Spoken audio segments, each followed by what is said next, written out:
जय जगन्नाथ सांगमाने बुक भंडार रे आपणको हार्दिक स्वागत।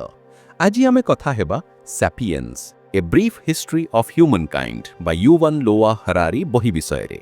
आपण केबे भाबिछंती कि आमे मनीष जे केबे अफ्रिकार कोनोसी कोणरे रहुथिबा एक साधारण पशु थिलु आज एई संपूर्ण दुनियारो मालिक केमिति हेई गलु। मु आपणको ग्यारंटी देउछि एई ऑडियो बुक को सुनिबा परे आपण दुनिया को आपणको इतिहास को आ निज अस्तित्व को पूर्व भलिया केबे भी देखि परिबे थी। एई बही आपणको मस्तिष्कर सबु तार हलई देबो। आपण केबे भाबंती कि आमे मनीष एते एडवांस्ड हेई भी एते व्यस्त विरक्त काहेकि? आमे पैसा पछरे काहेकि दौडुछु? आमे धर्म आ देश नामरे काहेकि संघर्ष करूछु? एई ऑडियो बुक आपणको एई सबु काहेकि रो जवाब देबो। यह आपणको कहिबो कि आपण जहाँ भी करंती जहाँ भी भाबंती ताहा काहेकि करंती। भाबंतु आपण एक टाइम मेसिन रे बसी 70,000 वर्ष पछकु जाउचंती आ देखुचंती कि केमिति एक साधारण पशु संपूर्ण दुनिया उपरे कब्जा करिदला। एई ऑडियो बुक सेही लोकमानंक पई जेउ माने केवल जीवाकु चाहंती नाही बरंच निजर होइबार अर्थ बुझिबाकु चाहंती। आमे एक एमिति काल्पनिक कहानी उपरे कथा हेबा जहा आमकु भगवान बनै देला। जदि आपण निज विश्वास उपरे प्रश्न उठेबाकू डरंती तेबे संभवतः एई ऑडियो बुक आपणक पई नुहे। किंतु जदि आपण हिम्मत बाला तेबे प्रस्तुत हेई जांतु कारण आपणक दुनिया बदलिबाकू जाउछि। तो चलंतु आरंभ करिबा मनीषर कहानी आमर कहानी। अध्याय 1 संजननात्मक क्रांति दि कॉग्निटिव रेवोल्यूशन। आज प्राय 70,000 वर्ष पूर्वे आमे मनीष जे केबे अफ्रिकार कोनोसी कोणरे रहुथिबा एक साधारण पशु थिलु आज एई संपूर्ण दुनियार मालिक केमिति हेई गलु। पुणी अचानक आम डीएनए रे एक छोट बदलाव हेला जहाकू कॉग्निटिव रेवोल्यूशन कुहा जाय। एहार फल स्वरूप आमकू एक अद्भुत भाषा मिलिला। आमे केवल अतीत और भविष्यत विषय रे कथा कहि पारलु नाही बरंच एमिति जिनिस विषय रे भी कथा कहि पारिलु जहा असल रे नाही जेमिति कि भूत भगवान देश कंपानी आउ पैसा। एई काल्पनिक कहानी उपरे विश्वास करिवार शक्ति आमको लक्षण जनक संगे मिसी काम करिवार अनोखा क्षमता बेला। एई शक्ति बलरे आमे अफ्रिकारु बाहरी संपूर्ण दुनिया रे व्यापी गलु आ अन्य मानवीय प्रजाति को विलुप्त करिदेलु। अध्याय 2 कृषि क्रांति द एग्रीकल्चरल रेवोल्यूशन। प्राय 10,000 वर्ष पूर्वे आमे खेती करिबा सिखिलु जहाकू मानवीयतार एक बड़ प्रगति मना जाए। किंतु लेखक कहंती कि यह इतिहासर सबुठु बड़ धोखा थिला। पूर्वरु शिकारी संग्राहक भावरे आम जीवन अधिक स्वास्थ्य सरल और चिंतामुक्त थिला। खेती करिबाकू जाई आमे गहम भलिया गछर दास हेई गलु। आम जीवन कठिन परिश्रम कुपोषण रोग आ भविष्यतर चिंतारे भरीगला।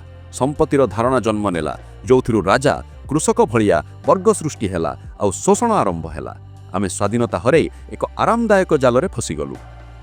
अध्याय 3 मानवतार एकीकरण the unification of human kind. जनसंख्या बढ़िबा परे एते जन मानंकु एकाठी रखिबा एक समस्या थिला। एहाकु समाधान करिबाकू मनीष 3टी शक्तिशाली काल्पनिक व्यवस्था बनैला। पैसा एहा भरोसार एक प्रणाली जहा धर्म बा देश देखिनी।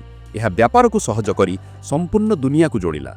साम्राज्य यह हिंसा द्वारा निर्माण हेले भी साम्राज्य करोड़ करोड़ लोकंकु एक राजनैतिक छात तले आड़िला जोथिरु विचार और संस्कृतिर आदान प्रदान हेला। धर्म यह एक सर्वभौम ईश्वर और नैतिक नियमर विचार देला जहा करोड़ करोड़ जन मानंकु भ्रातृत्वर संपर्क रे बांधिला। एई 3टी कहानी मिसी मानवीयता को एक ग्लोबल समाज रे परिणत कले। अध्याय 4 वैज्ञानिक क्रांति द साइंटिफिक रेवोल्यूशन। प्राय 500 वर्ष पूर्वे यूरोप रे एक नुआ चिंता जन्म हेला। आमे जानि नाहु पूर्वरु ज्ञान धार्मिक ग्रंथरे सीमित थिला किंतु एबे मनीष निज अज्ञानता को स्वीकार कला। यह वैज्ञानिक क्रांतिर आरंभ थिला। विज्ञान पर्यवेक्षण आ परीक्षण उपरे जोर देला। विज्ञान साम्राज्यवाद आ पुंजीवादर गाठबंधन द्वारा आमको असीम शक्ति मिलिला। आमर हाराहारी आयु 2 गुण हो गला। आमे भयंकर रोग को शेष करदेलु आ चंद्र उपरे पहुंचिलु। आमे प्रकृति उपरे विजय हासिल कलु किंतु प्रश्न उठुछि कौन ए सबु शक्ति आमको खुशी करि परिछि? अध्याय 5 एक जानुआर जे भगवान हो गला। आमे इतिहासर एक एमिति स्थान रे पहुंची जाइछु जोटी आमे भगवान भली शक्ति रखुछु। भविष्यतर 3टी संभाव्य रास्ता हेउछि बायोलॉजिकल इंजीनियरिंग जेनेटिक मॉडिफिकेशन द्वारा सुपर ह्यूमन बनिबा जहा समाज रे एक नुओ प्रकारर असमानता सृष्टि करिवो। साइबर्ग इंजीनियरिंग मनीष आ मेसिन रो मिश्रण जहा मनीष होइबार अर्थ को ही बदलै देबो। आर्टिफिशियल इंटेलिजेंस एक अजैविक चेतनार निर्माण जहा मानवीयता को पछै देई पारे। लेखक अंतरे प्रश्न करती आम पाखरे एते शक्ति अछि किंतु आमे कोन चाहुचु ताहा आमे निजे जानि नाहु। आमे एको गायर जिम्मेदार भगवान आउ एठू बेसी खतरनाक किछि भी हेई पारे नाही। उपसंहार एई ऑडियो बुक्र सार हेउची हाकी आमर संपूर्ण दुनिया आमर समाज सबु किछि सेई कहानी उपरे टेकिछि जहा उपरे आमे सामूहिक रूपरे विश्वास करू। कहानी को मध्य बदला जाई पारे। जदि एई ऑडियो बुक आपनकु भाबिबाकु बाध्य करिछि तेबे मोर एई छोट प्रयास को सफल करंतु। एई वीडियो को लाइक करंतु, आपनक विचार कमेंट्स रे निश्चय जणांतु और सबुठु जरूरी बुक भंडार चैनल को सब्सक्राइब करबाकु भूलंतु नाही, जहा द्वारा आपण आउ मु मिसी ज्ञानर एई यात्रा रे आगकु बिचाली परिबा। भेट हबो आगामी ऑडियो बुक रे। धन्यवाद।